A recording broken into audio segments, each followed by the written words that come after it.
나는 포기할 수 없네. 주 나의 모든 것. 예수 어린 양 존귀한 이름. 예수 어린 양 존귀한 이름.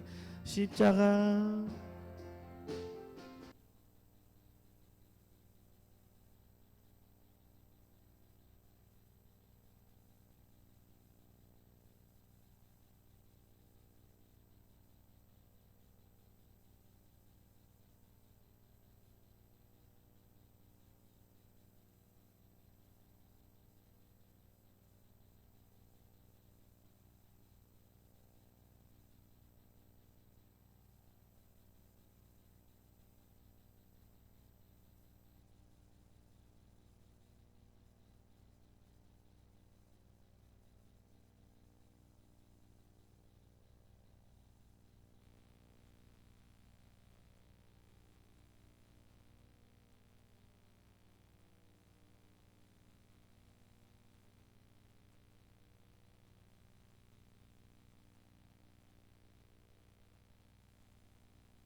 하늘은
네, 예배 자리에 나오신 여러분 환영하고 축복합니다.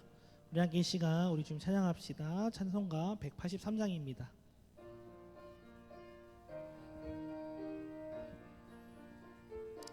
찬송가 183장입니다. 빈들의 마른 풀같이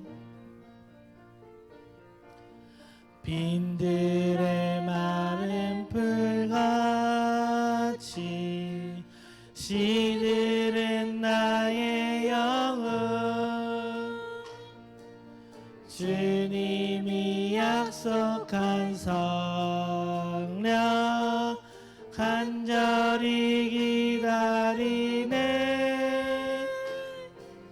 가물어 메마른 땅에 단비를 내리시듯 성령의 단비를 부어 새 생명 주옵소서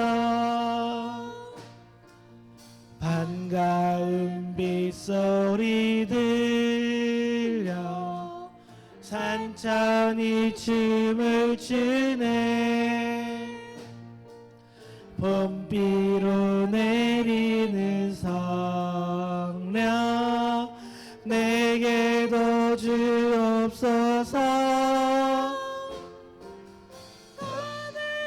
메마른 땅에 단비를 내리시듯 성령의 단비를 부어 새 생명 주옵소서 절 따라 우로를 내려 저목이 무성하니 갈급한 내 심령 위에 성령을 부으소서 가물어 메마른 땅에 단비를 내리시듯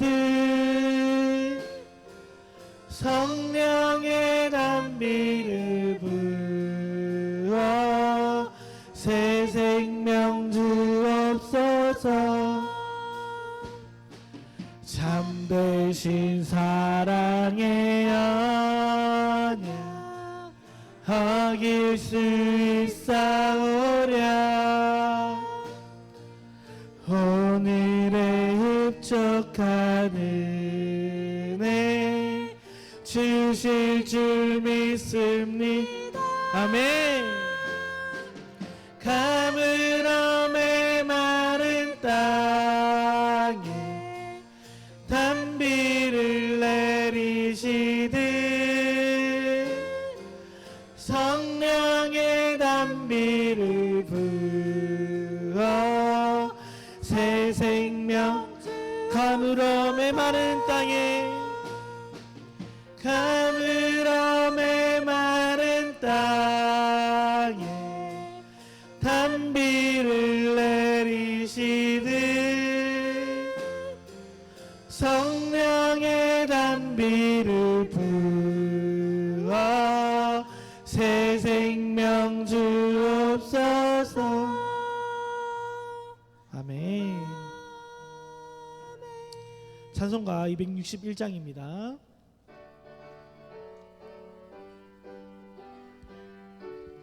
이 세상의 모든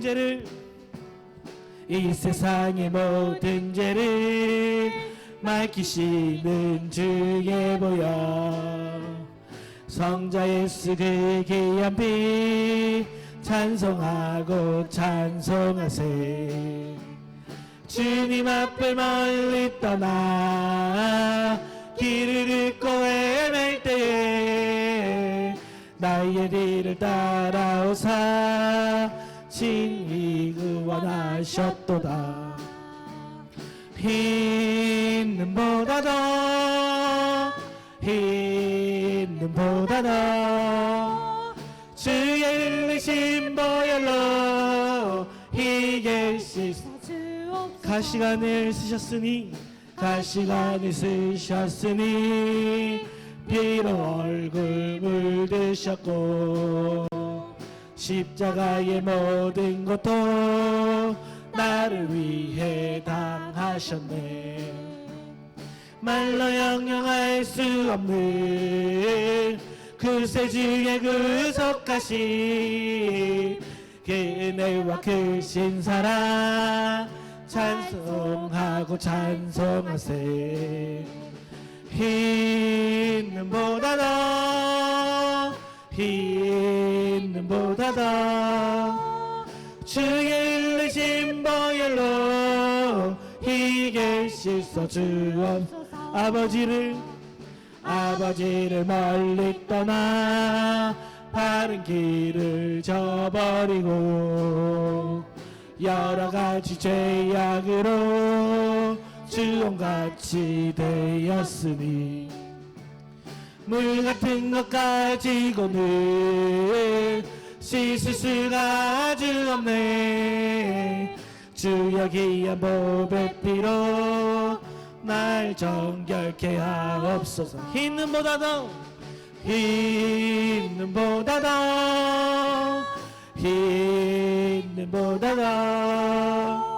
주의 흘리신 보혈로 우리 3절 한 번 더 찬양합시다. 아버지를 멀리 떠나 바른 길을 저버리고 여러가지 죄악으로 주홍같이 되었으니 물같은 것 가지고는 씻을 수가 아주 없네. 주여 귀한 보배 피로 날 정결케 하옵소서. 흰 눈보다 더 주의 흘리신 보혈로 희게 흰 눈보다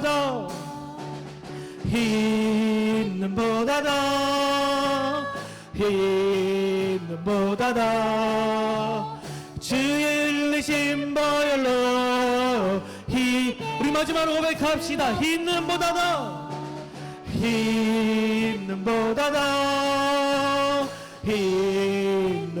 더 주의 흘리신 보혈로 귀게 씻어 주옵소서.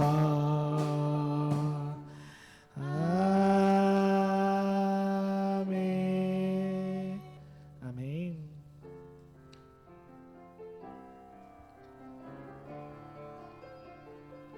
우리가 약할 때 우리 주님께서 강함 되어 주십니다. 함께 고백합시다. 약할 때 강함 되시네. 약할 때 강함 되시네. 나의 보배가 되신 주 나의 모든 것. 주 안에 있는 보물을 나는 포기할 수 없네.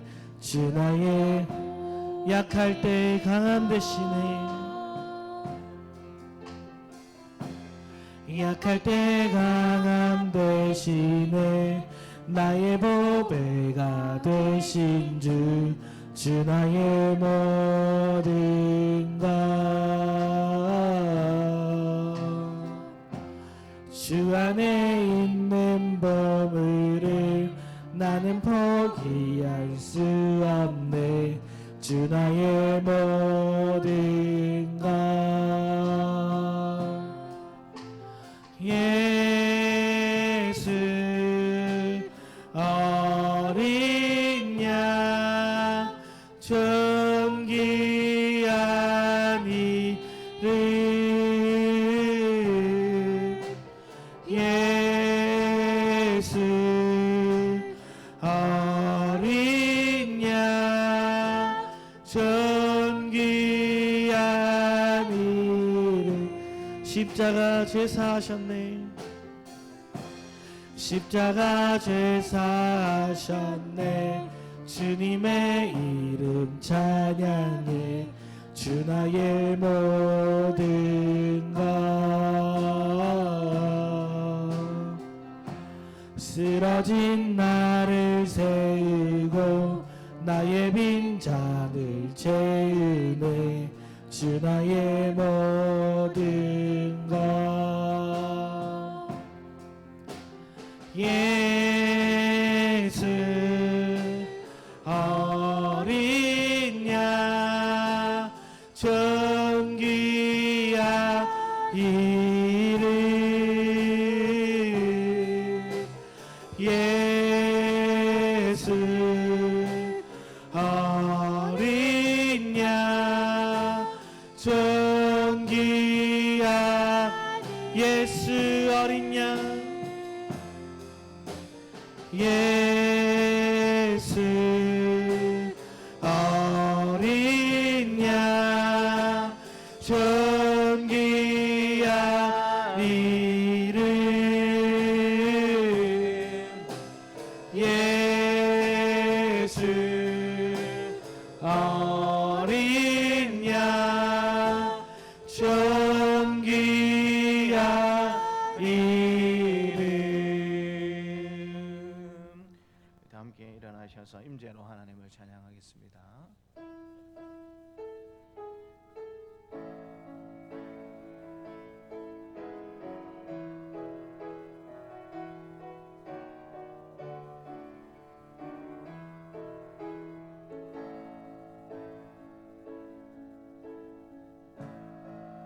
하늘의 문을 여소서 이곳을 주목하소서 주를 향한 노래가 꺼지지 않으니 하늘을 열고 보소서 이곳에 임재하소서 주님을 기다립니다 기도의 향기가 하늘에 닿으니 주여 임재하여 주소서 이곳에 오셔서 이곳에 앉으소서 이곳에서 드리는 예배를 받으소서 주님의 이름만이 오직 주의 이름만 이곳에 있습니다 이곳에 오셔서 이곳에 앉으소서 이곳에서 드리는 예배를 받으소서 주님의 이름만이 오직 주의 이름만 이곳에 있습니다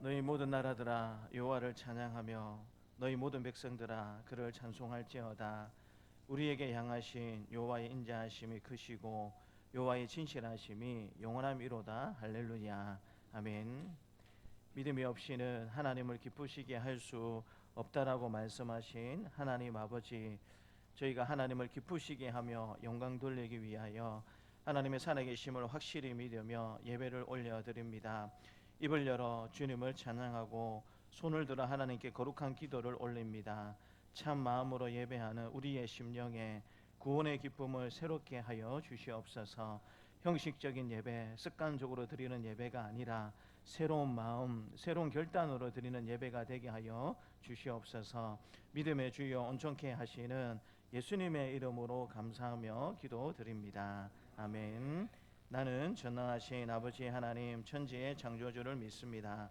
나는 그의 유일하신 아들 우리 주 예수 그리스도를 믿습니다 그는 성령으로 잉태되어 동정녀 마리아에게서 나시고 본디오 빌라도에게 고난을 받아 십자가에 못 박혀 죽으시고 장사된 지 사흘 만에 죽은 자 가운데서 다시 살아나셨으며 하늘에 오르시어 전능하신 아버지 하나님 우편에 앉아 계시다가 거기로부터 살아있는 자와 죽은 자를 심판하러 오십니다. 나는 성령을 믿으며 거룩한 공교회와 성도의 교제와 용서받는 것과 몸의 부활과 영생을 믿습니다. 아멘. 하나님이 이 모든 말씀으로 말씀하여 이르시되 나는 너를 애굽 땅 종되었던 집에서 인도하여 낸 내 하나님 여호와니라. 제1은 너는 나 외에는 다른 신들을 내게 두지 말라. 제2는 너를 위하여 새길 우상을 만들지 말고 또 위로 하늘에 있는 것이나 아래로 땅에 있는 것이나 땅 아래 물속에 있는 것에 어떤 형상도 만들지 말며 그것들에게 절하지 말며 그것들을 섬기지 말라. 나 내 하나님 여호와는 질투하는 하나님인즉 나를 미워하는 자의 죄를 갚되 아버지로부터 아들에게로 3, 4대까지 이르게 하거니와 나를 사랑하고 내 계명을 지키는 자에게는 천대까지 은혜를 베푸느니라. 제3은 너는 내 하나님 여호와의 이름을 망령되게 부르지 말라. 여호와는 그의 이름을 망령되게 부르는 자를 죄 없다 하지 아니하리라. 제4는 안식일을 기억하여 거룩하게 지키라. 여섯 동안은 힘써 내 모든 일을 행할 것이나 일곱째 날은 내 하나님 여호와의 안식일인즉 너나 내 아들이나 내 딸이나 내 남종이나 내 여종이나 내 가축이나 내 무마원에 머무는 객이라도 아무 일도 하지 말라. 이는 여섯 동안에 나 여호와가 하늘과 땅과 바다와 그 가운데 모든 것을 만들고 일곱째 날에 쉬었습니다. 그러므로 나 여호와가 안식일을 복되게 하여 그날을 거룩하게 하였느니라. 제5는 내 부모를 공경하라. 그리하면 내 하나님 여호와가 내게 준 땅에서 내 생명이 길리라. 제6은 살인하지 말라. 제7은 간음하지 말라. 제8은 도둑질하지 말라. 제9는 내 이웃에 대하여 거짓 증거하지 말라. 제10은 내 이웃의 집을 탐내지 말라. 내 이웃의 아내나 그의 남종이나 그의 여종이나 그의 소나 그의 낙이나 물은 내 이웃의 소유를 탐내지 말라. 예수께서 이르시되 내 마음을 다하고 목숨을 다하고 뜻을 다하여 주 너의 하나님을 사랑하라 하셨으니 이것이 크고 첫째 되는 계명이요 둘째도 그와 같으니 내 이웃을 내 자신같이 사랑하라 하셨으니 이 두 계명이 온 율법과 선지자의 강령이니라. 아멘. 이 자리에 앉으셔서 40장 함께 찬양하겠습니다.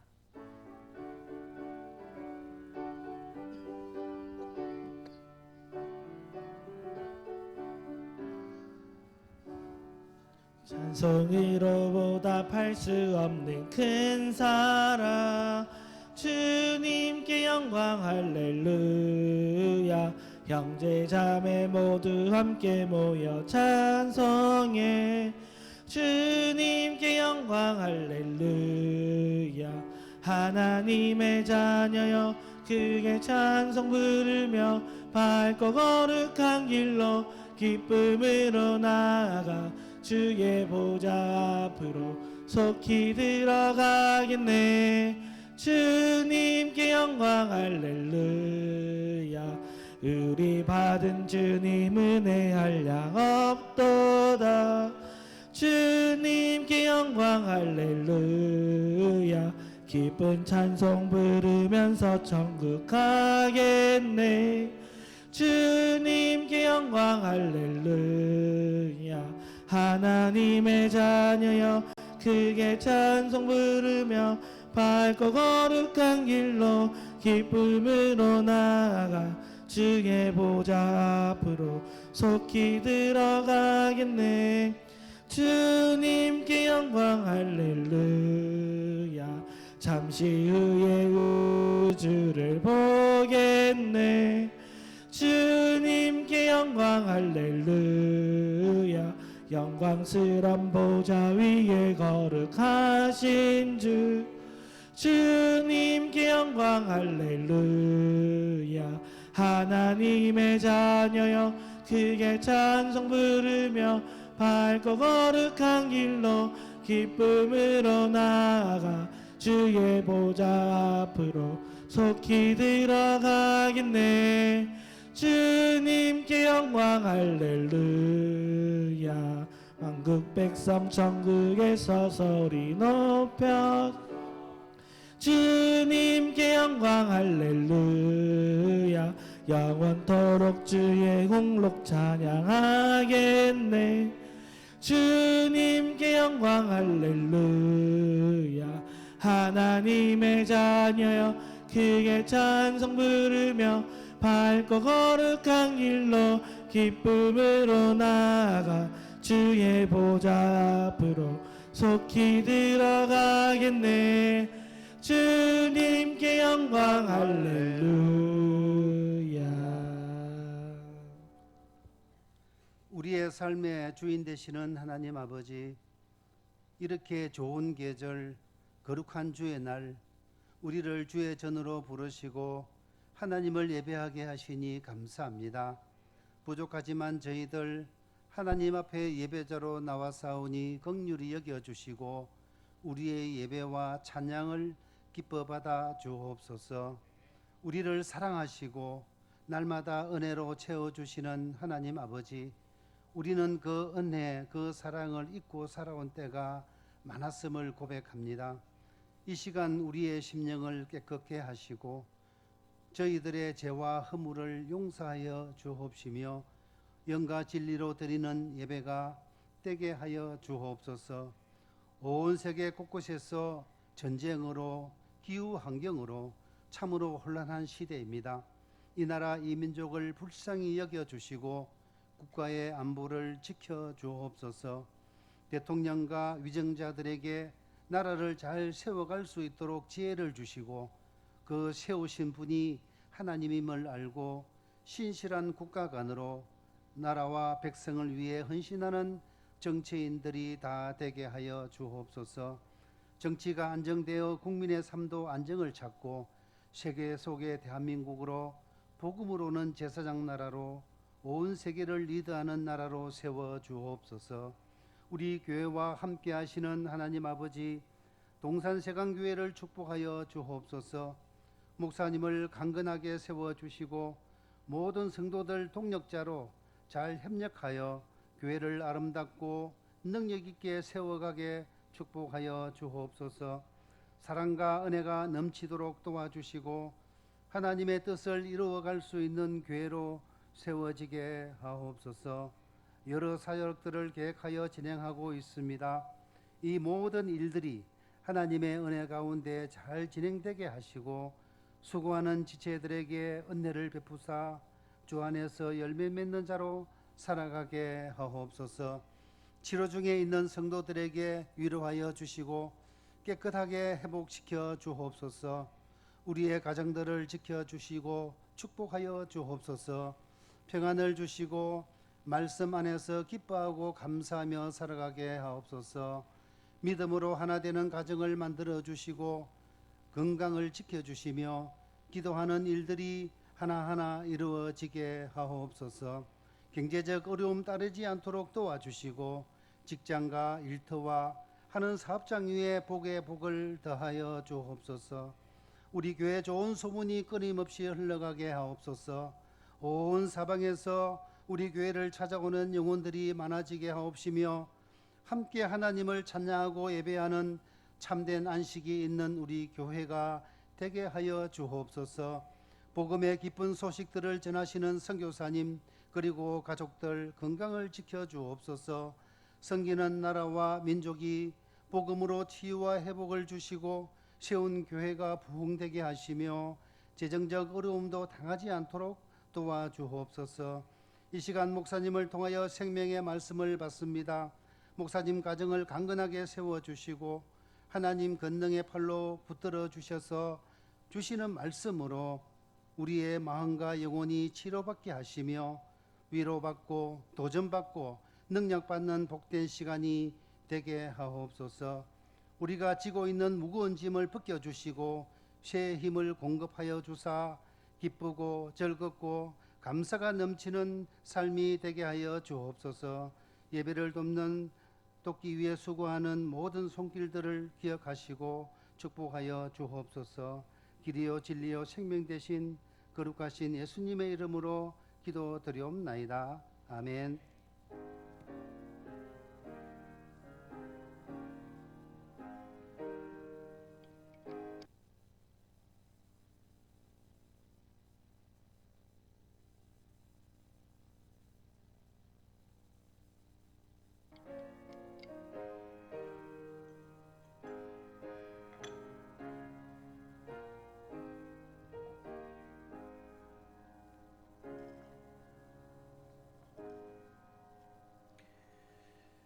우리에게 주신 하나님의 말씀은 고린도후서 12장입니다.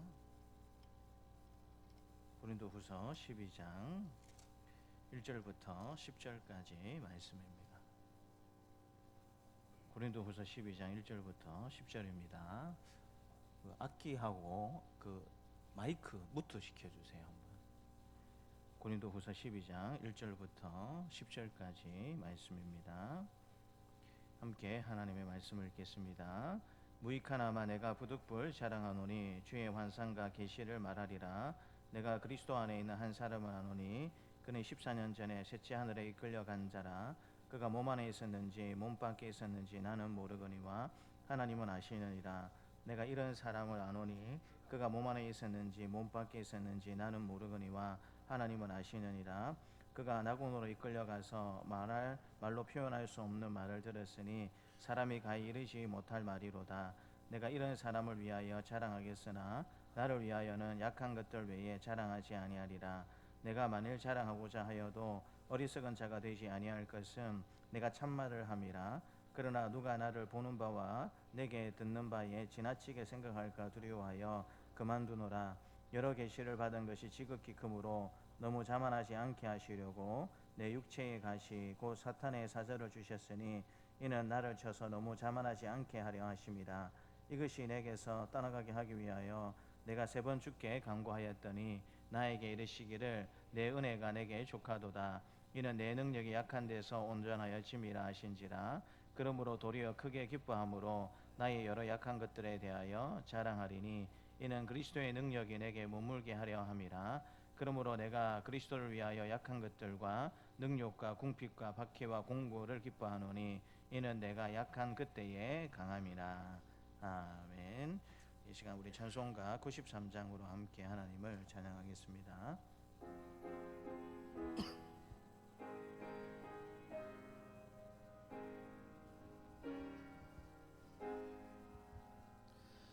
예수는 나의 힘이요 내 생명 되시니 그 주 예수 떠나 살며 죄 중에 빠지리. 눈물이 앞을 가리고 내 맘에 근심 쌓일 때 위로하고 힘주시리 주 예수. 예수는 나의 힘이요 내 친구 되시니 그네를 간구하며 풍성히 받으리. 햇빛과 비를 주시니 추수할 곡식 많도다. 귀한 열매 주시느니 주 예수.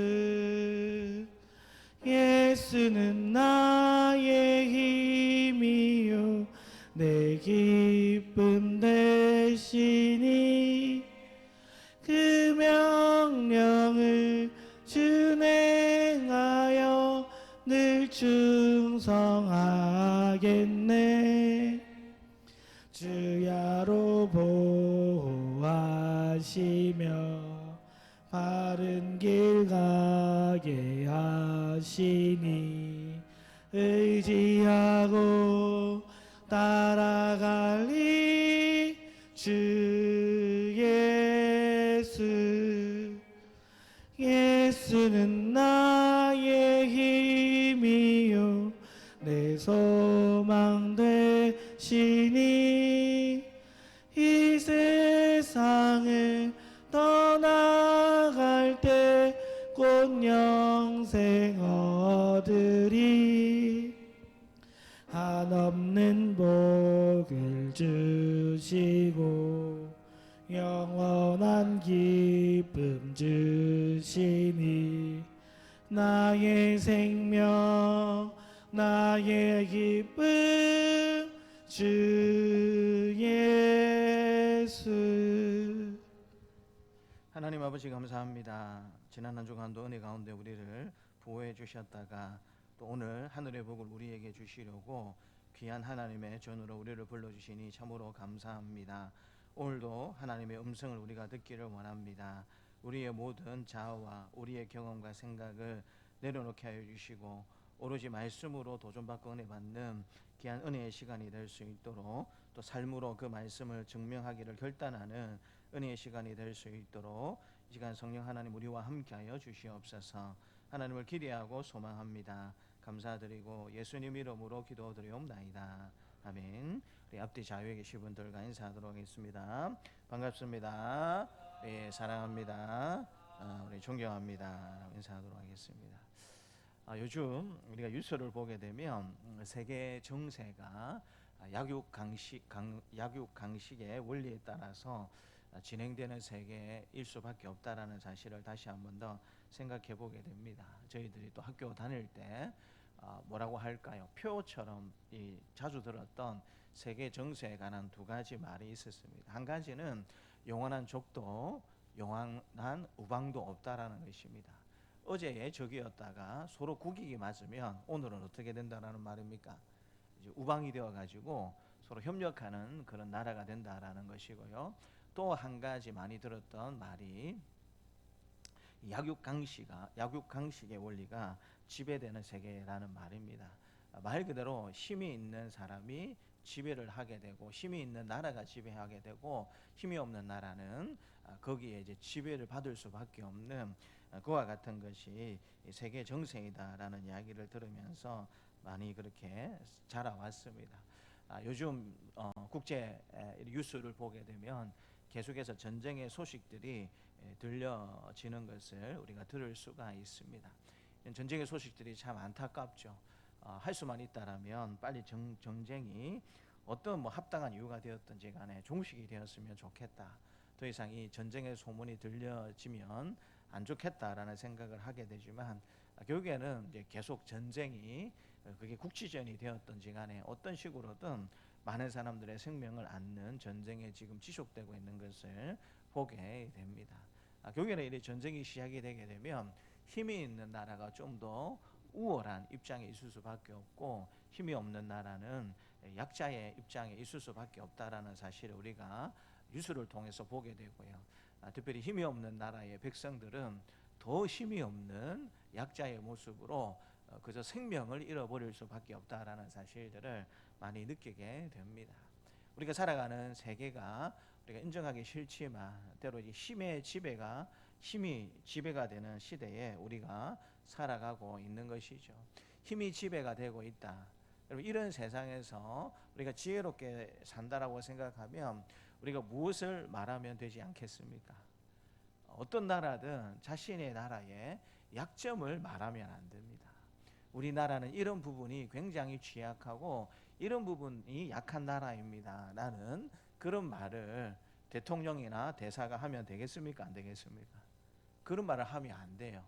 왜냐하면 그 약점이 실제로 연약한 부분이 다른 나라에 이렇게 잘못 전달이 되게 되면 침략의 빌미가 될 수 있기 때문에 약육강식의 원리가 지배되는 힘의 원리가 지배되는 이 세상 가운데 자신의 나라의 약함이나 또 개인의 약점을 이야기한다라는 것은 어떤 경우에는 굉장히 치명적일 수 있는 문제를 일으킬 수 있다라고 우리가 잘 알고 있지 않습니까?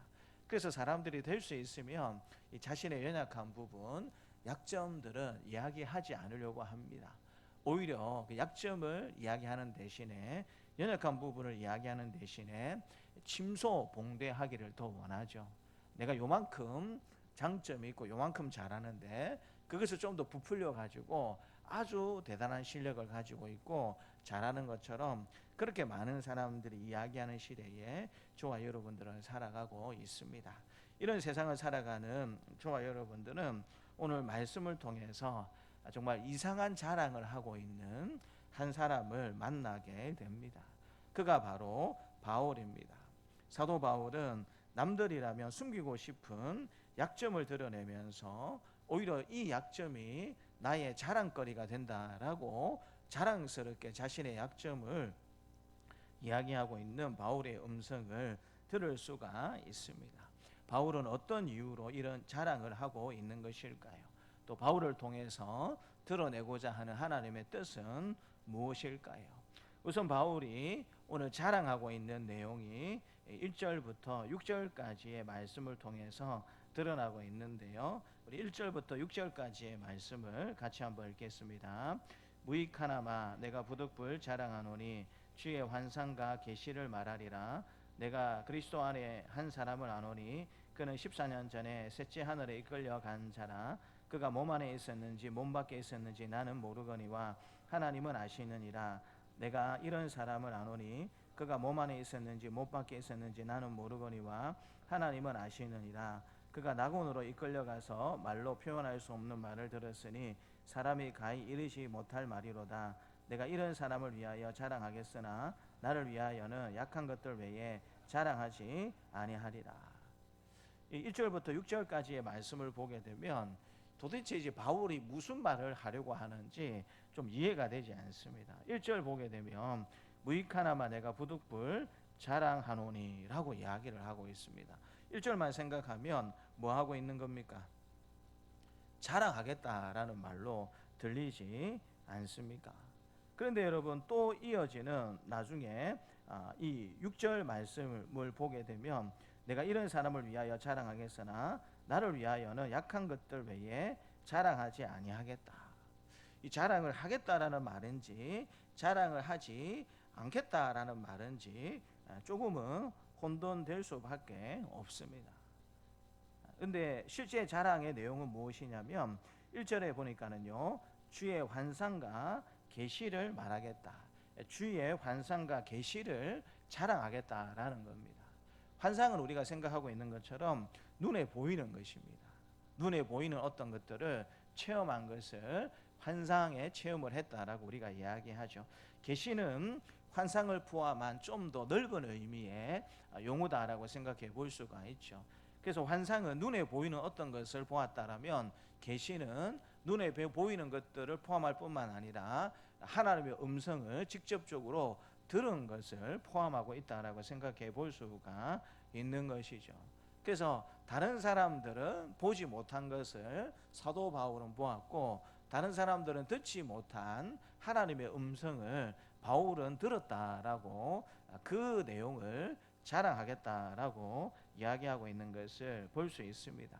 구체적 내용이 2절부터 4절까지의 내용인데요. 내가 그리스도 안에 있는 한 사람을 아노니라고 이야기를 하고 있습니다. 그럼 그리스도 안에 있는 한 사람을 안다. 이 한 사람이 누구입니까? 바울 자신이에요.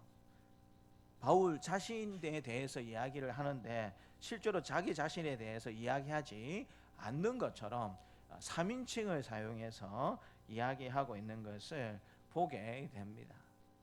근데 자랑하겠다라고 환상과 계시를 말하겠다라고 이야기하고 난 다음에 나 이런 것들 자랑하지 않고 약한 것들만 자랑하고 싶다라고 바울이 이야기를 하고 있습니다. 그리고 그 내용이 2절부터 4절까지의 내용인데 자기가 아닌 것처럼 일부러 꾸며서 전달하고 있는 것을 보게 됩니다. 핵심은 무엇이냐면 바울이 셋째 하늘에 간 경험을 바울이 말하고 있다라는 것입니다. 당시 유대인들의 이 하늘에 대한 개념을 투영했다라고 볼 수가 있는데요. 유대인들은 이 하늘이 3층촌으로 이루어졌다라고 생각을 했습니다.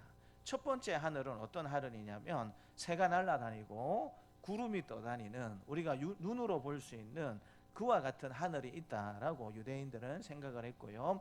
두 번째 하늘은 쇠 같은 것으로 이렇게 하나님이 막고 계셔가지고 하늘 위에 궁창의 물을 가두고 있는 두 번째 하늘이 있다라고 생각을 했고요.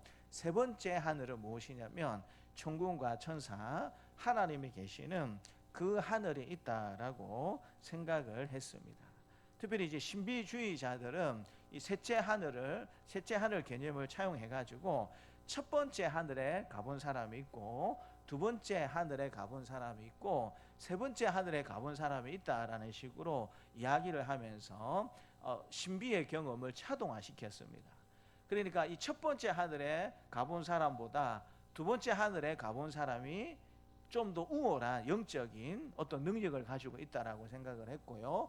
또 첫 번째 하늘에 가본 사람을 실제로 하늘에 가보지 못한 사람보다 더 우월한 영적인 능력을 가지고 있다라고 생각을 했고, 셋째 하늘에 가본 사람이야말로 정말 어느 누구와 비교할 수 없을 정도로 영적인 능력과 체험을 가지고 있는 그런 사람들이다라고 신비주의자들은 생각을 하면서 살았습니다. 그런 의미에서 생각해 보게 되면 바울이 2절에 보니까는요, 내가 그리스도 안에 있는 한 사람은 아노니 그는 14년 전에 셋째 하늘에 이끌려 갔다라고 이야기하는 것은 어떻게 보면 영적으로 체험할 수 있는, 또 육적으로 체험할 수 있는 최고의 경지의 놀라운 체험을 누가 했다라고 고백하고 있는 것입니까? 바울이 자기가 어느 누구도 경험할 수 없는 신비주의자들에 따르자면 최고의 경지의 경험을 바울이 했다라고 그가 이야기하고 있는 것이죠. 근데 이제 이 경험이 우리 이성과 우리 지식의 한계를 뛰어넘는 경험이기 때문에 바울이 이어지는 말씀을 보게 되면 이렇게 표현합니다. 그가 몸 안에 있었는지 몸 밖에 있었는지 나는 모르거니와 하나님은 아시느니라. 내가 이런 사람을 아노니 그가 몸 안에 있었는지 몸 밖에 있었는지 나는 모르거니와 하나님은 아시느니라. 그가 낙원으로 이끌려가서 말로 표현할 수 없는 말을 들었으니 사람이 가히 이르지 못할 말이로다라고 이야기를 하고 있습니다. 말 그대로 이 신비주의자들 입장에서는 영혼만 하늘에 가서 경험을 하느냐, 아니면 그 육신도 같이 하늘에 가서 경험을 하느냐, 이걸 굉장히 중요하게 여겼습니다. 근데 바울은 솔직히 그것은 잘 모르겠다라고 이야기하면서 내 영혼만 셋째 하늘에 갔다 왔을 수도 있겠지만 내 영과 육이 같이 셋째 하늘에 갔다 왔을 수도 있다라는 식으로 이야기하고 있는 것이죠. 근데 분명히 고백하고 있는 것은 무엇이냐면 4절에 그가 셋째 하늘로 지칭되는 어디에 갔다 왔다라고 이야기하고 있습니까? 낙원에 갔다 왔다라고 이야기를 하고 있습니다. 이 낙원이라는 것은 우리가 생각하는 쉬운 개념으로 바꾸자면 천국에 갔다 왔다라고 바울이 말하는 것하고 똑같습니다. 근데 그 천국에 이끌려가서 바울이 어떤 경험을 했습니까? 말로 표현할 수 없는 뭘 들었다고요? 말을 들었어요. 천군 천사의 음성도 들었고 삼위 하나님의 음성도 들었다라고 바울이 이야기할 뿐만 아니라 사람이 가히 이르지 못할 말을 그렇게 보고 천국의 모습을 보고 또 듣고 왔다라고 바울이 이야기를 하고 있는 것입니다. 그래서 6절에 보게 되면 내가 만일 자랑하고자 하여도 어리석은 자가 되지 아니할 것은 내가 참말을 함이나 그러나 누가 나를 보는 바와 같이 내게 듣는 바에 지나치게 생각할까 두려워하여 그만두노라 라고 이야기하고 있습니다. 그러니까 무엇을 보았는지 지금 뚜껑은 열었습니까? 안 열었습니까? 예고편은 이런 내용이 나올 것입니다 라고 예고편은 이야기해 줬어요. 근데 여러분 예고편이 나왔으면 이제 뭐 해야 됩니까? 본편이 나와야 되잖아요. 우리가 영화관에 이렇게 이 영화가 이런 줄거리가 되어 있습니다라고 예고편을 보게 되면 궁금증이 생겨가지고 이제 본편이 어떻게 나오는가 싶어서 영화관에 가서 영화를 돈을 주고 보지 않습니까? 근데 여러분 예고편은 상영을 했는데 그래서 본편을 보려고 영화관에 갔는데 본편이 없습니다라고 그렇게 이야기하면 어떤 느낌이 들까요? 이거 뭐지? 이거 뭐지? 라는 느낌이 들지 않겠습니까? 근데 6절 말씀이 그런 의미입니다. 그러나 누가 나를 보는 바와 같이 내게 듣는 바에 지나치게 생각할까 두려워하여 뭐 한다고요? 그만둔다라고 이야기를 하고 있습니다. 상층천에 갔다 온 경험을 이야기를 하는데 그 내용에 관한 자세한 이야기는 하겠다라는 겁니까? 하지 않겠다라는 겁니까? 하지 않겠다라는 거예요. 그러면 자랑을 하겠다라는 겁니까? 말겠다라는 겁니까? 하기는 하는데 정말 조심스럽게 하겠다라는 겁니다. 그런데 굉장히 부분적인 것만 자랑하고 말겠다라고 바울이 지금 이야기를 하고 있는 것이죠. 부득불 이 삼층천에 셋째 하늘에 갔다 온 경험을 이야기는 하겠지만 아주 조금만 이야기하고 말겠다라는 식으로 사도 바울이 이야기하고 있는 것입니다. 말을 하면서도 왜 바울이 이렇게 거리는 듯한 모습으로 자신의 이 체험을 조심스럽게 아주 이야기하고 있는 것일까요? 그건 여러분 이 6절 말씀에 보니까 그러나 누가 나를 보는 바와 같이 내게 듣는 바에 지나치게 생각할까 두려워하여 그만둔다라고 이야기를 하고 있습니다. 사람들 가운데 일반적으로 사람들은 시각에 또 오감에 약하다라는 특징을 가지고 있습니다. 그래서 여러분 뭔가 이렇게 눈에 보이도록 딱 이렇게 보여주면 그 사람을 뭐 하기가 쉽습니까? 현혹시키기가 굉장히 쉽습니다. 설명을 해도 잘 이해가 되지 않다가 뭔가 이렇게 여러분 하나 이렇게 짠 하고 보여주게 되면 그 사람을 잘못된 길로 현혹시키기가 쉽겠습니까? 어렵겠습니까? 굉장히 쉽다라는 특징을 가지고 있는 것이죠. 바울이 이제 그런 부분들을 지금 고린도 교회 성도들을 향하여서 염려하는 것이죠. 본격적으로 이 자신의 이런 체험들을 아무도 갔다 오보지 못한 셋째 하늘에 갔다 온 경험을 이야기하게 되면 이 고린도 교회 성도들 중에 어리석은 사람들이 사도 바울을 어떻게 대할 수 있다라는 것입니까? 자기와 똑같은 하나님의 백성으로 대하는 것이 아니고 어떻게 대할 수 있다라는 겁니까? 와, 바울이 어떤 신적인 존재가 아닌가. 우리가 눈으로 본 것은 인간 바울이지만 실제로 이런 체험을 했다라는 것은 있을 수가 없는 일인데 우리 인간 위에 있는 마치 천사와 같은 존재가 아닐까라는 식으로 고린도 교회 성도들 가운데 그렇게 생각하는 사람들이 있을까 염려하면서 내가 더 이상 잠깐 이야기하지만 더 이상 자랑하지 않겠다라는 식으로 이야기를 하는 것이죠. 그러면 왜 이렇게 셋째 하늘에 갔다 온 이야기를 왜 바울이 지금 하고 있는 것일까요? 이 고린도 전후서 말씀을 보게 되면 거짓 교사들이 있었다라는 사실을 사도 바울이 밝히고 있습니다.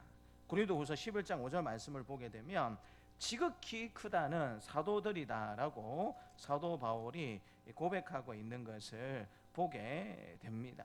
15절에 보면은요, 11장 15절에 보면 그러므로 사탄의 일꾼들도 자기를 의의 일꾼으로 가장하는 것이 또한 대단한 일이라 그들은 마지막은 그 행위대로 되리라라고 이야기하고 있는 것을 들을 수가 있습니다.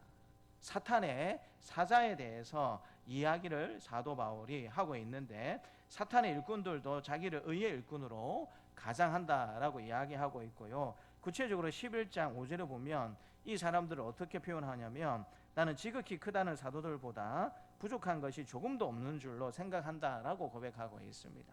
이 당시에 이 영적인 체험을 빌미로 복음을 전해준 사도 바울보다 내가 더 위대한 교사고 위대한 사도들이다라고 고린도 교회 성도들에게 이 거짓을 가르쳐 주었던 그런 사람들이 있었다라는 사실을 바울이 알고 있었던 것입니다. 그런데 이런 사람들이 자꾸 고린도 교회 성도들을 현혹시키는 거예요. 나는 바울이 없었던 이런 소개장도 있다. 소개장이 여러분 거짓 소개장이죠.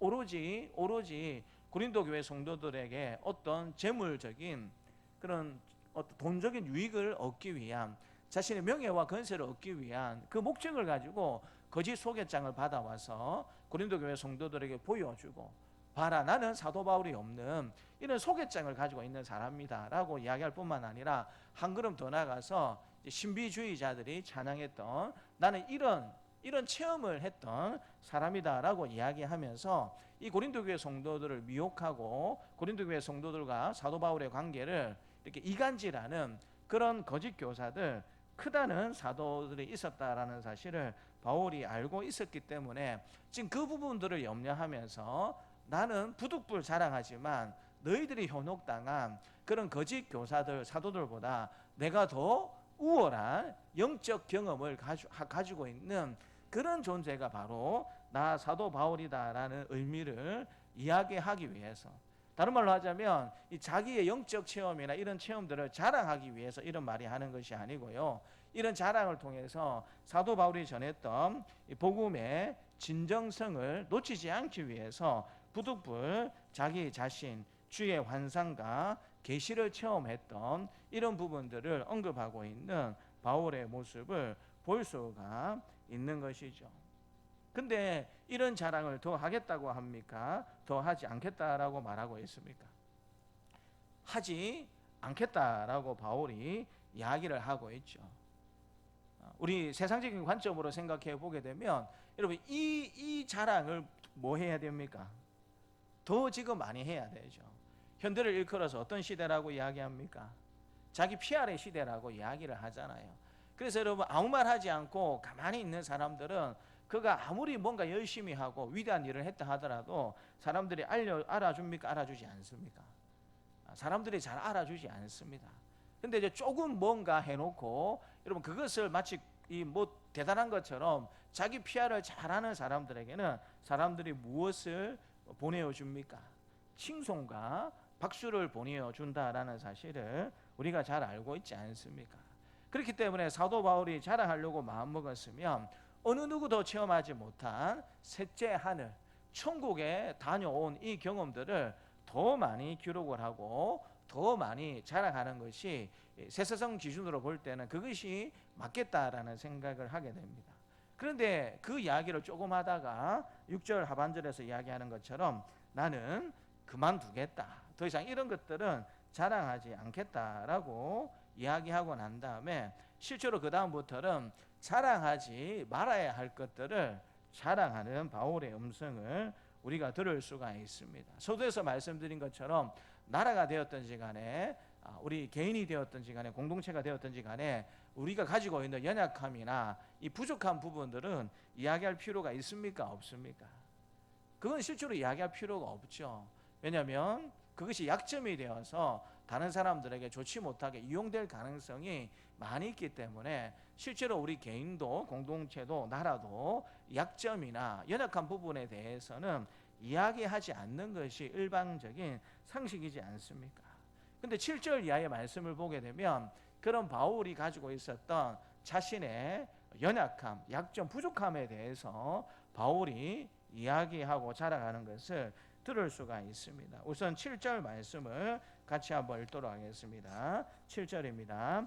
여러 계시를 받은 것이 지극히 크므로 너무 자만하지 않게 하시려고 내 육체의 가시 곧 사탄의 사자를 주셨으니 이는 나를 쳐서 너무 자만하지 않게 하려 하심이라.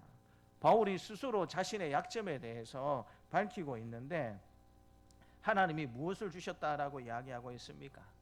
육체의 가시 곧 사탄의 사자를 주셨다라고 고백을 하고 있습니다. 이게 무엇인지는 성경학자들 가운데 의견이 분분합니다. 그래서 뭐 구체적으로 이것이 무엇인지는 알 수가 없어요. 도대체 사도 바울이 가지고 있었던 이 육체의 가시가 무엇인가 알 수는 정확히 없습니다. 그러나 여러 성경신학자들이 이야기하는 게 내용이 뭐냐면 이 육체의 가시라고 했기 때문에 육체적으로 가지고 있었던 질병이 아니었겠는가. 대체적으로는 사도 바울이 이제 눈이 좋지 못했다라고 성경이 가르쳐주고 있기 때문에 안질이 아니었겠는가. 혹은 이 사탄의 사자라고 이야기하고 있었기 때문에 복음을 전하는 일에 있어서 사탄의 사자 역할을 하는 그런 바울이 가지고 있었던 육체의 질병이 무엇일까라고 사람들이 생각을 하다가 그때 당시로는 이 간질이 가장 가능성이 높지 않겠는가. 그래서 육체의 가시를 이제 육체의 질병으로 보는 사람들도 있습니다. 근데 또 한편으로는 이 육체의 가시를 이제 질병으로 보지 않고 늘 사도 바울을 힘들게 하고 어렵게 만들었던 대적의 역할을 했던 바울의 하나님의 백성으로서의 성화의 과정에 도움을 주었던 그와 같은 상황이나 사람들을 두고 바울이 또 육체의 가시라고 말하는 것 아니겠느냐. 그것이 곧 사단의 사자 역할을 했기 때문에 늘 사도 바울을 대적했던 유대인들이 있었고요. 또 사도 바울을 힘들게 만들었던 여러 또 이방 사람들이 있었기 때문에 그런 부류의 상황과 사람들을 두고 또 육체의 가시라고 말했지 않겠느냐라고 성경신학자들 사이에 많은 그런 의견이 있겠지만 정확히 이 육체의 가시가 무엇인지는 알 수가 없습니다. 근데 문맥적으로 보게 되면 육체의 가시라고 말을 했기 때문에 안질이나 뭐 간질 정도가 되지 않겠나 정도 사람들이 생각을 하고 있습니다. 근데 여러분 우리에게 이렇게 치료되지 못하는 그런 불치의 병이 있다라는 사실, 그것을 바울이 이야기하는 겁니다. 8절에 보니까는요, 이것이 내게서 떠나가게 하기 위하여 내가 3번 주께 간구하였더니 나에게 이르시기를 내 은혜가 내게 족하도다. 이는 내 능력이 약한 데서 온전하여 짐이라 했다라고 하나님이 바울에게 응답해 주셨어요. 이 육체의 가시가 무엇인지는 모르겠지만 다른 사람들에게 드러내기는 참 곤란한 그와 같은 일이 상황이 어떤 질병이 될 수밖에 없다라는 것은 분명한 사실이죠. 그래서 바울이 하나님 앞에 이 문제를 가지고 3번 간구했다라고 이야기를 하고 있습니다. 하나님도 잘 아시지 않습니까? 이런 문제를 가지고 제가 이방인의 사도로서 복음을 전하는데 하나님 너무 힘듭니다. 복음의 전파자로서 역할을 잘 감당할 수 있도록 하나님 이 육체의 가시를 좀 제해 주시면 안 되겠습니까? 라고 바울이 여러 번 하나님 앞에 기도했다라는 것입니다. 그런데 여러분, 이 복음을 전하는 일에 어쨌든 방해가 되는 것이니까 우리 입장에서 보게 되면 하나님이 이 육체의 가시를 어떻게 하셔야 됩니까? 제해 주시는 게 혹은 치료해 주시는 게 좋겠다라는 생각을 하지 않습니까? 그런데 여러분, 오늘 이 9절 말씀해 보니까 하나님이 뭐라고 응답해 주셨습니까? 나에게 이르시기를 내 은혜가 내게 족하다라고 하나님이 말씀해 주셨다라는 겁니다. 다른 말로 하자면 이 육체의 가시를 놓고 하나님 변화시켜 주시고 치료해 주십시오라고 기도했지만 하나님의 응답은 뭐라고요? 나 그거 해결해 줄 수 있지만 해결해 주지 않을 것이다. 나 그거 치료해 줄 수 있지만 치료해 주지 않을 것이다 라고, 그렇게 네가 살아야 한다라고 하나님이 바울에게 응답해 주셨다라고 말씀해 주시면서 하나님이 왜 그렇게 하셨는가? 9절 하반절에 보니까는요, 이는 내 능력이 약한 데서 온전하여 짐이라 하신지라. 그러므로 도리어 크게 기뻐함으로 나의 여러 약한 것들에 대하여 자랑하리니 이는 그리스도의 능력이 내게 머물게 하려 함이다라고 이야기를 하고 있습니다. 보통 사람 같으면 자랑하지 말아야 될 약점을 사도 바울은 자랑하면서 그 연약함 때문에, 약점 때문에 크게 기뻐한다라고 이야기하면서 그 약함을 자랑하는 것 때문에 그리스도의 능력이 내게 머물게 된다라고 이야기를 하고 있습니다.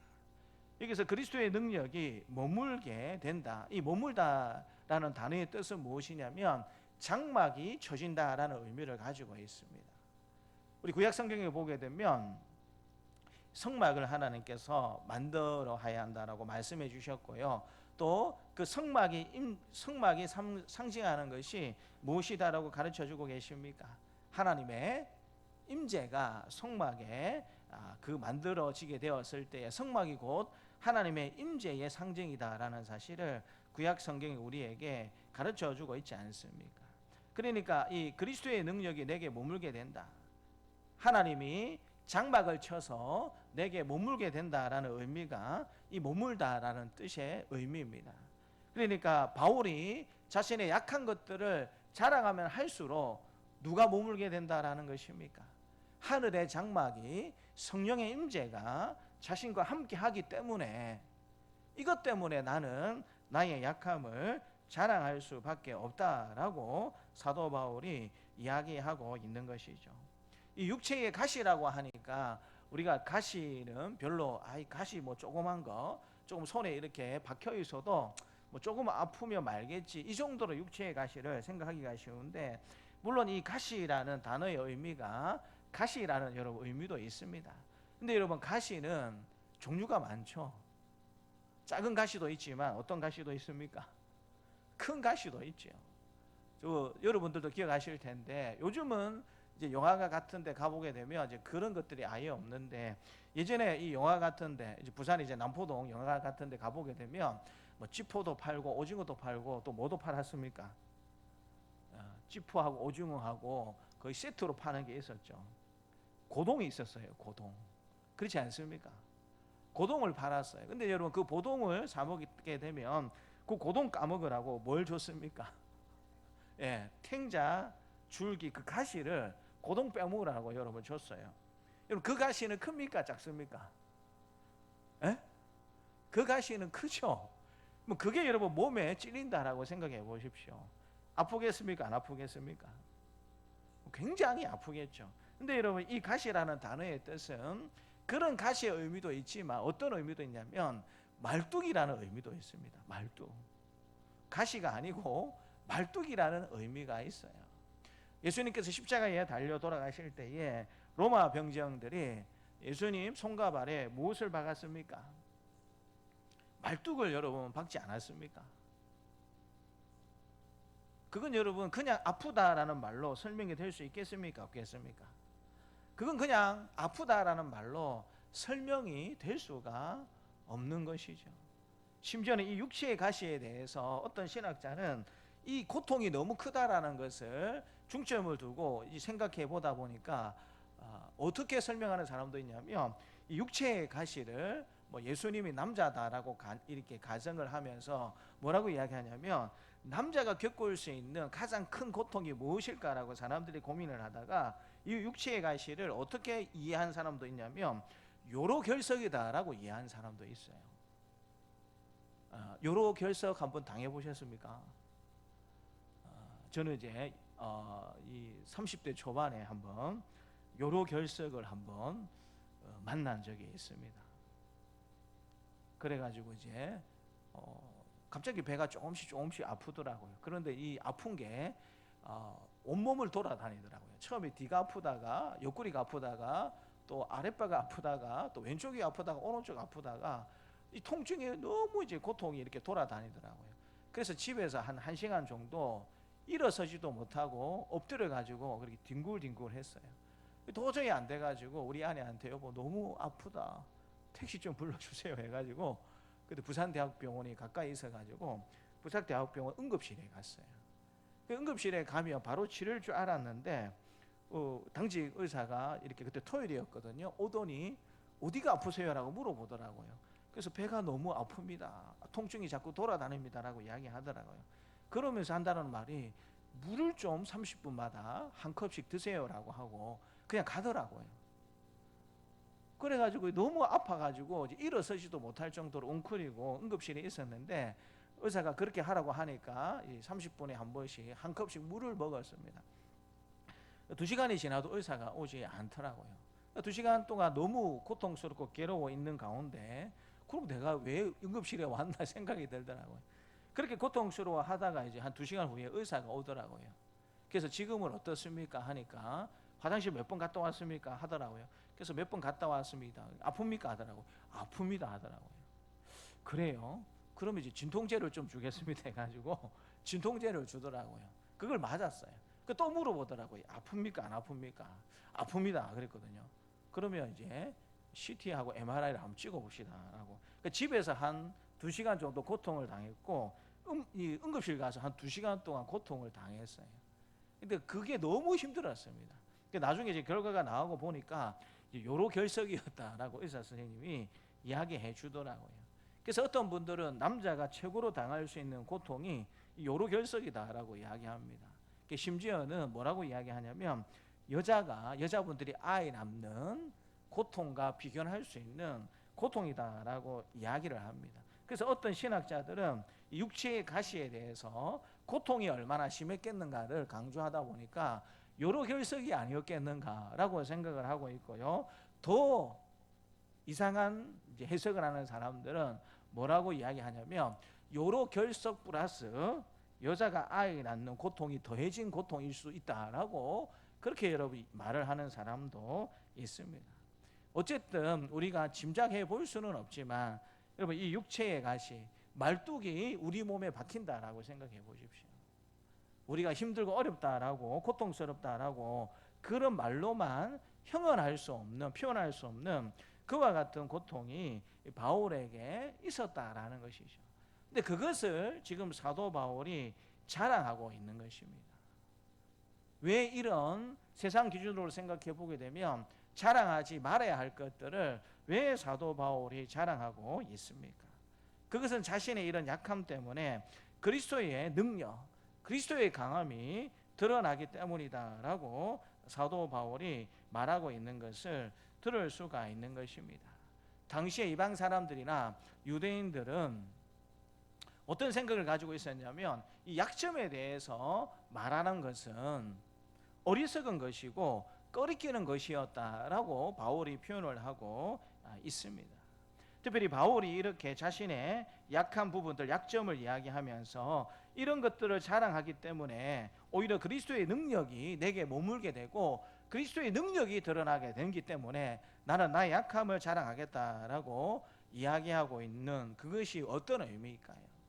이게 여러분 바로 하나님 나라의 원리다라는 사실을 바울이 알고 있기 때문에 이렇게 자신의 약함을 자랑하고 있는 것입니다.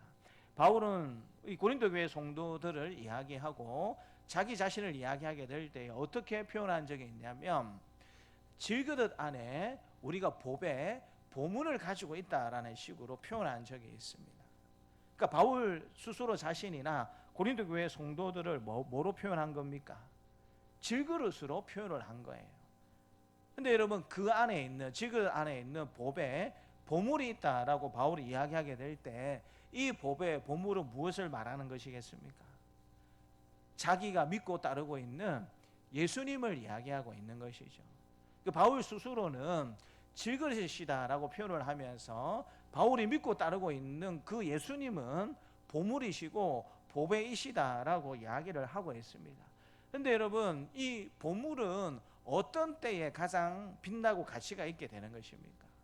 질그릇이 보물을 계속 보이지 않게 감싸고 있으면 이 보물의 가치나 이 보배의 의미가 사람들에게 보여질 수 있습니까? 없습니까? 보여질 수가 없습니다. 우리 결혼하신 분들은 이제 결혼 기념일이 다가오거나 남편의 생일이 되거나 아내의 생일이 되게 되면 기대를 하죠. 이번에 우리 남편이 나에게 어떤 선물을 해줄까? 이번 결혼 기념일을 맞이해서 내 생일을 맞이해서 우리 남편이 나에게 어떤 선물을 해줄까라는 기대를 합니다. 여러분 그렇게 예쁘게 포장해서 뭔가 남편이 아내에게 선물을 준다고 하게 될 때 여러분 그 선물을 포장한 포장이 중요합니까? 아니면 안에 있는 내용이 중요합니까? 포장이 중요합니까? 내용이 중요합니까? 내용이 중요하죠. 근데 여러분 남편이 나한테 선물 주면서 여보 이 포장이 당신한테 주는 선물이고 내용은 당신 주는 게 아니에요 하면서 포장해서 선물을 아내한테 준다면 아내가 여러분 어떤 생각이 들까요? 있을 수 없는 일이지만 여보 안에 있는 이것은 당신에게 주는 선물이 아니고 포장이 당신한테 주는 선물이에요 하면서 남편이 아내에게 뭔가 선물을 준다면 아내가 어떤 느낌을 받겠습니까? 남편이 나를 놀리나? 예를 들어서 여러분 이게 남편이 다이아몬드 반지를 하나 준비해 가지고 예쁜 케이스에 담아 가지고 아내에게 결혼기념일을 통해서 선물로 줬어요. 근데 남편이 아내에게 선물을 주면서 여보 안에 있는 다이아 반지는 내 거고 당신한테 주는 진짜 선물은 이 포장지예요, 포장 케이스예요 라고 이야기하면 아내의 마음이 어떻겠습니까? 섭섭한 게 아니고 그건 말이 되지 않는 거죠. 그래서 여러분 우리가 무엇을 포장했느냐 이건 여러분 중요한 것이지만 결국에는 포장이 중요하느냐 겉으로 보여지는 것이 중요하느냐 아니면 포장 안에 들어가 있는 실제 선물이 중요하느냐라고 우리가 물어보게 되면 당연히 뭐가 중요하겠습니까? 안에 들어가 있는 내용물이 중요하잖아요. 그렇지 않습니까? 근데 바울은 이 포장지를 무엇으로 표현하냐면 질그릇인 우리 자신으로 표현을 하는 겁니다. 그러면 질그릇 안에 들어가 있는 보물 대신 예수님이 진짜 우리가 사람들에게 보여줄 수 있고 사람들에게 드러낼 수 있는 진짜 선물이다라는 생각을 사도 바울이 늘 하고 있는 것입니다. 그러니까 사도 바울 입장에서는 질그릇인 자신은 어떻게 돼야 되는 것이 마땅합니까? 깨어져야 마땅한 것으로 사도 바울은 늘 생각하는 거예요. 자기가 깨어져야 뭐가 드러납니까? 자기 안에 있는 보물이신 예수님이 드러날 수 있기 때문에 그렇게 자신을 질그릇이라고 표현하면서 나는 깨어져야 한다. 내가 깨어져야 내 안에 있는 보물이신 예수님이 드러날 수 있기 때문이다라고 사도 바울은 늘 그렇게 생각을 하고 있었던 것입니다. 그래서 우리 10절 말씀도 같이 한번 읽겠습니다. 10절입니다. 그러므로 내가 그리스도를 위하여 약한 것들과 능력과 궁핍과 박해와 공고를 기뻐하노니 이는 내가 약한 그때에 강함이다. 왜 지금 이런 10절에 이야기를 하고 있는 것일까요? 내가 그리스도를 위하여 약한 것들과 능력과 궁핍과 박해와 공고를 기뻐하노니 이는 내가 약한 그때에 강함이다. 내가 약해져야, 내가 질그릇이긴 내가 깨어져야 내 안에 있는 강하신 보배 대신 누가 나타난다고요? 예수님이 나타나기 때문에 내 약한 것을 자랑하겠다. 세상 기준으로 보게 되면 결코 자랑해서는 안 되는 것들을 자랑하겠다라고 바울이 고백하고 있는 것을 들을 수가 있는 것입니다. 조금 전에도 말씀드렸다시피 그런데 이게 십자가의 원리고 하나님의 원리입니다. 예수님께서 우리를 구원하시기 위해서 어떤 방식을 사용하셨습니까? 가장 이해가 되지 않는 방식을 예수님이 사용을 하셨어요. 예수님이 우리를 구원하시기 위해서 어떤 일들을 하셨습니까? 십자가에 달려 죽으셨습니다.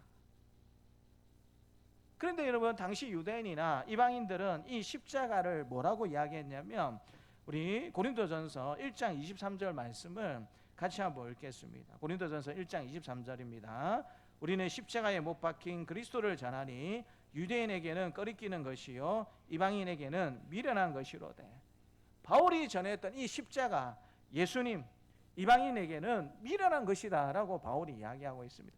왜 이방 사람들이 십자가를 보게 될 때 미련하다라고 생각했을까요? 사람 생명이 여러 개 있습니까? 내가 죽는데 죽으면 끝인데 생명을 버리면서까지 뭔가 다른 사람들을 위해서 뭔가 해준다. 이게 여러분 당시 이방인들에게는 미련한 것으로 보일 수밖에 없는 것이죠. 그래서 이 십자가의 도가 이방인들에게, 로마 사람들에게는, 소아시아 교회 성도들에게는 일반적으로 미련하는 것으로 보일 수밖에 없었어요.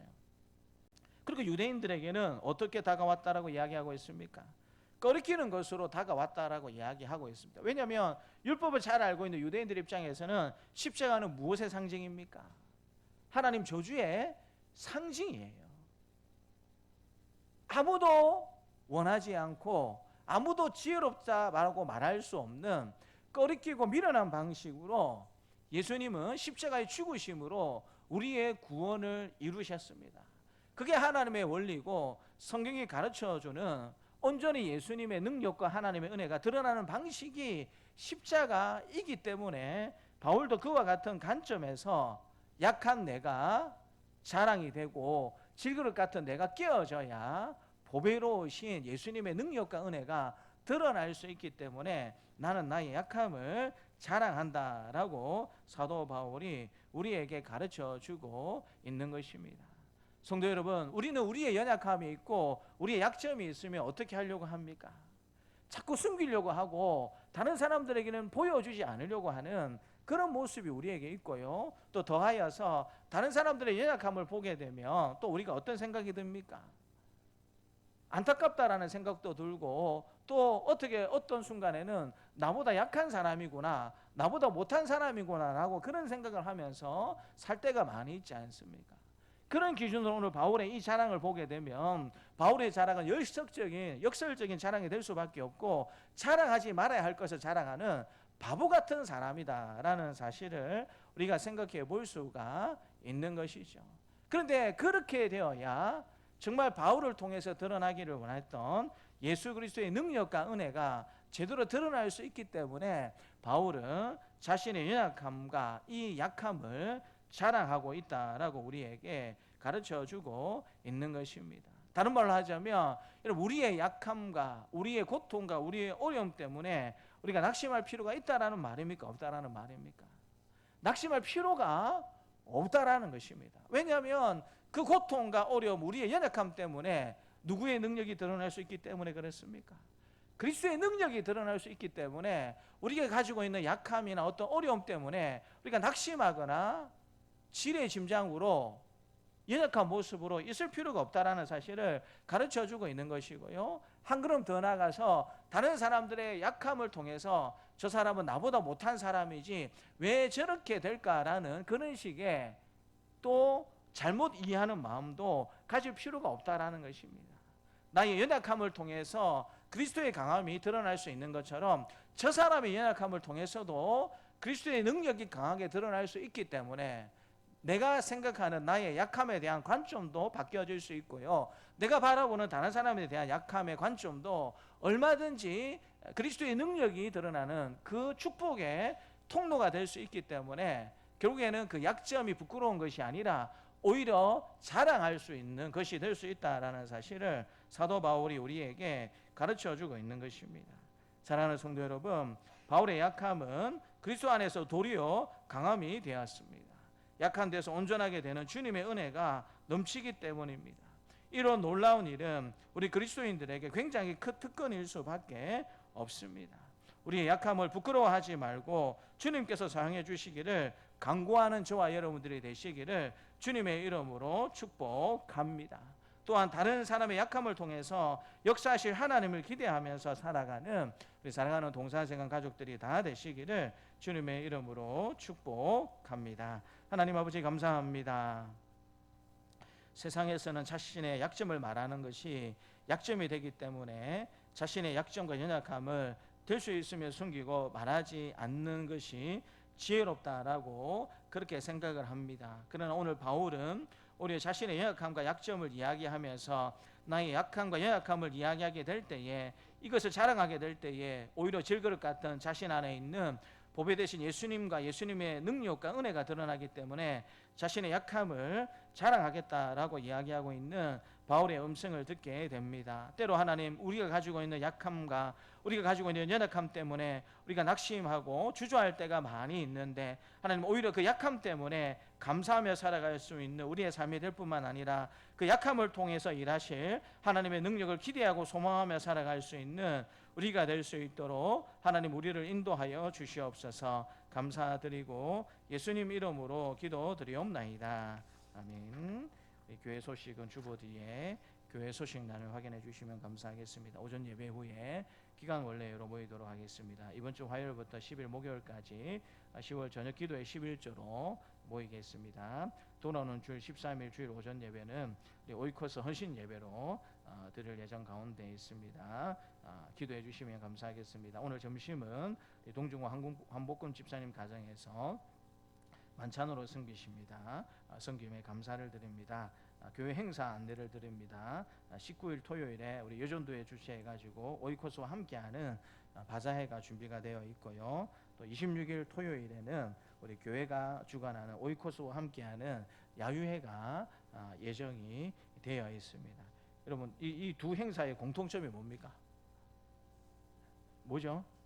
우리가 바자회 하는 목적과 야유회 가는 목적이 어디 있다고요?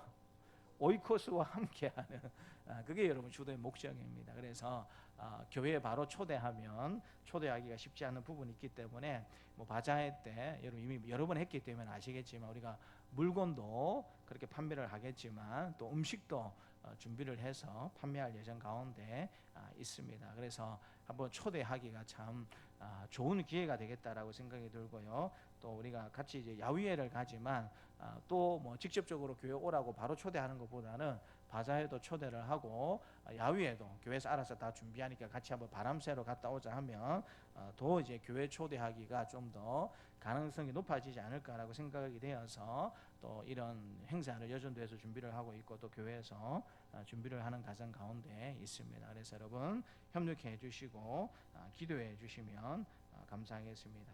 저는 이제 내일 진영시철 교육자에 참석하고요.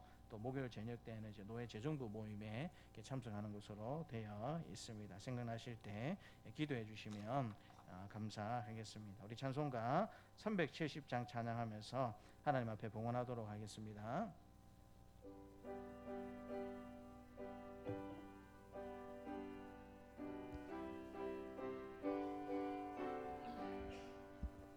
주 안에 있는 나에게 딴 근심이 있으랴 십자가 밑에 나 내 짐을 풀었네. 주님을 찬송하면서 할렐루야 할렐루야. 내 앞길 멀고 험해도 나 주님만 따라가리. 그들의 음이 변하여 내 기도 되었고 전날의 한숨 변하여 내 노래 되었네. 주님을 찬송하면서 할렐루야 할렐루야.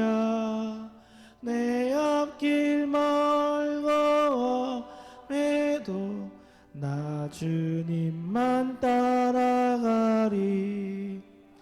내 주는 자비하셔서 늘 함께 계시고 내 궁핍함을 아시고 늘 채워주시네. 주님을 찬송하면서 할렐루야 할렐루야. 내 앞길 멀고 험해도 나 주님만 따라가리. 내 주와 맺은 언약은 영불변하시니 그 나라 가기까지는 늘 보호하시네. 주님을 찬송하면서 할렐루야 할렐루야. 내 앞길 멀고 험해도 나 주님만 따라가리. 하나님 아버지 감사합니다. 오늘도 복되고 귀한 주일을 하나님 앞에 올려드리면서 하나님 은혜에 감사하면서 귀한 예물을 하나님 앞에 올려드리게 하여 주시니 참으로 감사합니다. 하나님, 우리 김윤호 집사님, 박종순 권사님 가정에서 가정의 평안을 감사하면서 하나님 앞에 감사 예물을 올려드립니다. 하나님 기뻐 받아주시고 늘 하나님을 기쁘시게 하고 하나님께 감사할 일들이 많아지는 가정으로도 하나님께서 이끌어 주시기를 간절히 기도드립니다. 또 이봉영 권사님 살아온 시간들을 감사하면서 또 살아갈 시간들을 감사하면서 하나님 앞에 감사 예물을 올려드립니다. 지금까지 산 시간보다 앞으로 살아가실 날들이 더욱더 복된 우리 권사님의 삶과 또 가정이 될 수 있도록 하나님 축복하여 주시기를 간절히 원합니다. 또 우리 송중기 전도사님, 최성현 사모님 둘째 도와 동생 주심을 새 생명 허락해 주심에 감사드리면서 감사 예물을 올려드립니다. 하나님 도와도 믿음 가운데 잘 성장할 뿐만 아니라 태중에 있는 이 아기도 하나님이 주시는 은혜와 돌보신 가운데 건강하게 잘 성장해 나아갈 수 있도록 또 하나님 건강하게 잘 태어나서 부모님과 가족들의 기쁨이 될 뿐만 아니라 하나님 나라와 교회의 기쁨으로 잘 성장할 수 있는 우리 도와 동생이 될 수 있도록 하나님께서 은혜 베풀어 주시기를 원합니다. 또 한 달 동안 건강하게 자라게 하시고 또 지켜 보심에 감사하면서 또 송도아의 이름으로 또 감사 연금 예물을 올려드립니다. 우리 도아가 건강하게 더욱더 잘 자라날 수 있도록 또 하나님께서 축복하여 주시기를 간절히 기도드립니다. 하나님, 또 우리 서순남 집사님 건강을 회복해 주시고 또 신방 예배 드리게 되심을 감사하며 또 우리 집사님 이름으로 감사 예물을 올려드립니다. 하나님, 우리 권순각 권사님 댁에 머무시는 동안 더욱더 하나님의 은혜가 넘쳐나고 더욱더 영육 강건한 우리 집사님의 삶이 될 수 있도록 하나님 축복하여 주시기를 간절히 원합니다. 또 외손녀를 위하여서 또 우리 김옥철 집사님, 김아현 외손녀를 위하여서 생일 감사한금을 올려드립니다. 우리 집사님 기도하고 있는 것처럼 모든 자녀손들이 믿음으로 하나가 되고 예수 잘 믿는 개인과 가정이 될 수 있도록 하나님께서 축복하여 역사하여 주시고, 또 우리 집사님도 늘 영육간에 강건할 수 있도록 또 기쁘고 감사함으로 항상 예배를 드리고 우리 교회를 잘 섬겨갈 수 있는 은혜도 하나님께서 허락하여 주시기를 간절히 기도드립니다. 또 우리 이세범 집사님 하나님께서 만져주시고 치료해 주심을 감사하면서 하나님 앞에 감사의 예물을 올려드립니다. 늘 감사의 제목들이 많으실 뿐만 아니라 더욱더 영육 강건한 우리 집사님이 될 수 있도록, 또 우리 남편 되는 우리 세봉 집사님도 기억하여 주시고, 또 아들 인선이도 늘 은혜 가운데 붙잡아 주시기를 간절히 기도드립니다. 유철문 집사님, 소동미 집사님 함께 예배 드리게 되어서 감사한금 올려드립니다. 특별히 우리 소동미 집사님 건강을 잘 회복할 수 있도록 하나님께서 도와주시고, 하나님 휴증이 생기지 않도록 더욱더 영육 강건할 수 있도록 하나님께서 우리 집사님의 몸을 만져주시고 치료하여 주시기를 간절히 기도드립니다. 또 함께 예배드림을 감사하면서 우리 이승은 박지영 집사님 가정에서 또 감사한금을 올려드립니다. 하나님께서 은혜 베풀어 주시어서 귀한 새 생명도 허락해 주셨는데, 태중에 있는 이 새 생명이 믿음 가운데 하나님 은혜 가운데 잘 자라나서 우리 집사님의 가정의 기쁨과 또 우리 장로님 가정의 기쁨과 또 우리 교회의 기쁨으로, 하나님 나라의 기쁨으로 잘 자라나고 잘 태어날 수 있도록 하나님께서 날마다 순간마다 불꽃 같은 눈으로 지켜주시고 보호하여 주시기를 간절히 기도드립니다. 또 오늘 함께 신승권 집사님과 강봉희 집사님 주일 예배를 함께 들을 수 있도록 인도해 주신 하나님 아버지 감사합니다. 하나님의 말씀을 듣고 예배를 드릴 때마다 하늘의 기쁨과 즐거움이 더하는 복과 은혜들을 허락하여 주시고, 귀한 믿음의 아들도 허락하여 주셨는데 아들의 앞날에도 늘 하나님의 형통함으로 함께하여 주시기를 간절히 원합니다. 오늘도 11조로 감사의 예물로 목적 헌금으로 하나님 앞에 올려드리는 우리 사랑하는 성도들의 이 예물을 하나님께서 기뻐 받아주시고, 때를 따라 도우시는 하늘의 복과 은혜로 하나님께서 채워주시고 돌보아 주시옵소서. 드릴 것이 있게 해주신 하나님 앞에 감사와 영광을 들려드리옵고 구주 예수님의 이름으로 감사하며 기도 드리옵나이다. 아멘. 이제는 십자가에 죽으시고 부활하심으로 우리의 구원을 이루신 주 예수 그리스도의 은혜와 외아들을 십자가에 내어주심으로 자기의 사랑을 확증하신 하나님의 사랑하심과 언제나 우리와 함께 하시며 인도하시는 성령님의 교통하심이 약함으로 인해서 낙심하는 것이 아니라 오히려 약한 것으로 그리스도의 능력을 체험하고 겸손히 그리스도의 능력을 전하고 드러내며 살기를 원하는 사랑하는 주의 백성들에게 노년으로부터 아이에게까지 태중의 아이에게까지 이제부터 영원토록 함께 있을지어다. 아멘.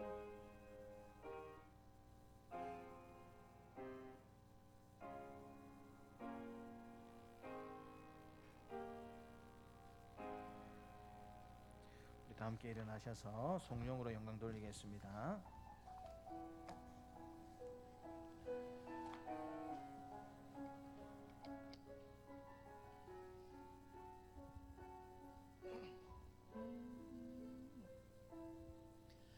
이 세상을 살아가는 동안에 나의 힘을 의지할 수 없으니 기도하고 낙심하지 말 것을 주께서 참 소망이 되심이라. 주의 길을 걸어가는 동안에 세상에 거두지할 수 없으니 감사하고 낙심하지 말 것을 주께서 참 기쁨이 되심이라. 하나님의 꿈이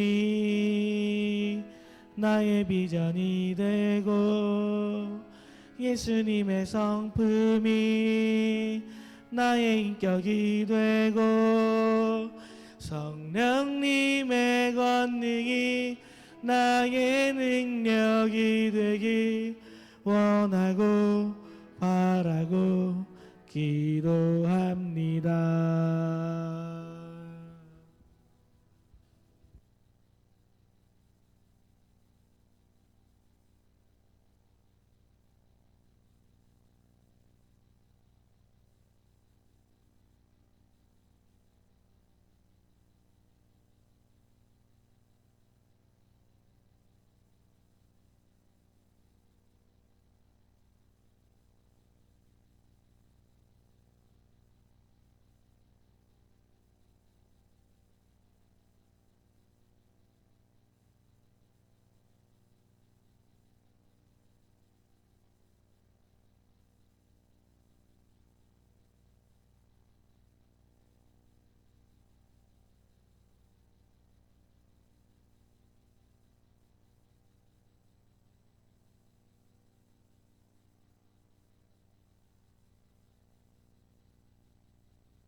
10월 달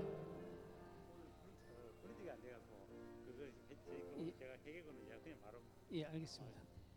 10월 달 남존대 원래로 모임을 하도록 하겠습니다. 찬송가 292장 1절과 4절을 하시겠습니다.